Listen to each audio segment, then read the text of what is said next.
We get it. It's frustrating when you try to type a blog post or a text and you just can't come up with anything. Or maybe you're writing a book and after the first chapter you're just at a complete loss for words. Or maybe you just can't get your aesthetic to look the way that you want it to after hours and hours of work. It's demotivating. Hello everyone and welcome back to Astral Cognition. Today we're going to share some ways in which you can get over your creator block and enjoy what you create. This is part of our brand new series on what we call the creative process, where we go over all the different problems creators face while attempting to create a new product. If you want to see how you can get the perfect idea for a creation of your very own, check out the upper right hand corner for a link to our video on it. Now, on to the rough start. The opening experience is the one that almost every creator has when they start creating for the first time. Too often, we are consumers. We consume information and we feel smarter. We consume the current events and we feel informed. We consume literature and we suddenly start feeling powerful. But it's also true that we aren't able to create while we consume. While consuming information of any kind, our brain goes into the consumer mode. This basically means that brain collects the information and it gathers and stores it for later. So not all of this information is beneficial to us. However, as anyone who's taken a break from social media for a week or longer can tell you, much of the information we gather is either temporary or doesn't let us grow or learn as individuals.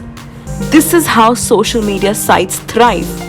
They give you an insane amount of information that you can't help but want to consume, and hence it becomes an endless cycle of consumption. Consumption uses up our energy and often doesn't leave enough mental energy for creating. This means we feel like we can't become a doer. That's exactly where the myth that creators are born, not made comes from. A place of insecurity. Creators are often hailed as these people that just aren't your typical human beings, which is why they must have been born a creator. If you've watched literally any of our other videos, you'll know that we do not think creators are born. Our mission statement even says that our aim is to teach everyone how they can become a creator, which implies that creators are made rather than born. In order to get to the tips, we first have to define what flow is. Flow is a term that's used to describe the process of producing ideas. It's what many people would call getting in the zone, and it can be very difficult for first-time creators. The first thing we have to realize is that it's alright to make mistakes. In fact, some would argue that making mistakes is a key part of overcoming the first hurdle. You, as a creator, have to learn to be okay with messing up on occasion. Your blog post is not going to fail if you aren't able to accurately say what you think. Your YouTube channel is not going to fail if your videos aren't perfect. After all, everyone makes mistakes, especially when starting out. Give yourself that opportunity to be free of another judgmental human, because the internet has plenty of those for you. This fear of not being good enough for the society can stem from one of the two sources. A. Fear of failure, or B. Lack of self-worth. Fear of failure, which, fun fact, is called atikiphobia, is dependent on what you perceive as failing. So it totally depends upon you. However, you can try to get over this fear by analyzing all the potential outcomes. B. Thinking more positively about the situations. C.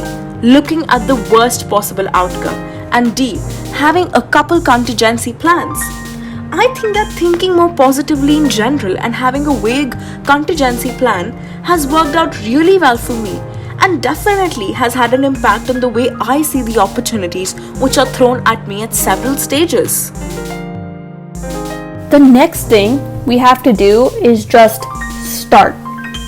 Don't wait for the perfect idea to come to your head. Don't wait for the right words to come out. Just start. When I was starting out, With graphic design and drawing, I wasn't good at it at all. In fact, I still don't think I'm good at it. However, I wanted to get to a point where I was good at it. So I started experimenting, and that's another key aspect to starting out.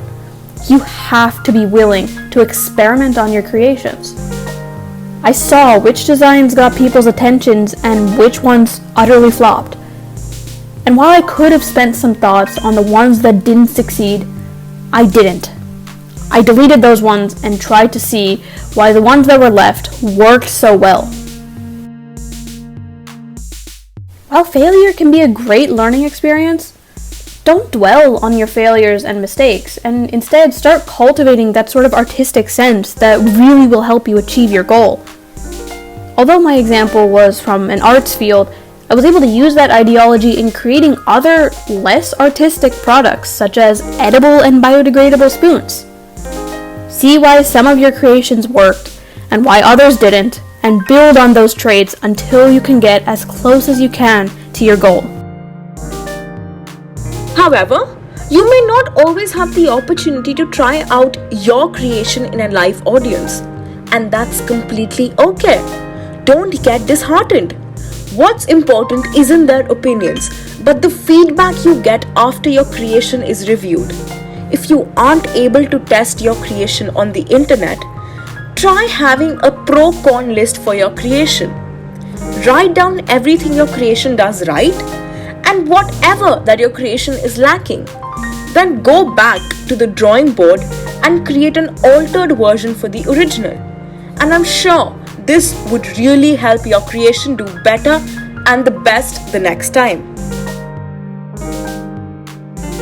Something that often happens when we try new things is we make up reasons for not engaging in that activity. The important part of this cycle is the continuation of doing rather than waiting.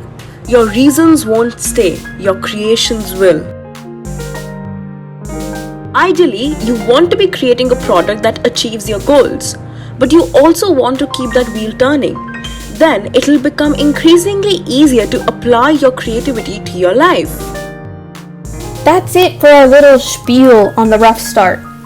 This video might seem a little short after the 10-minute long lectures in the typology series, but this is, quite literally, only the beginning.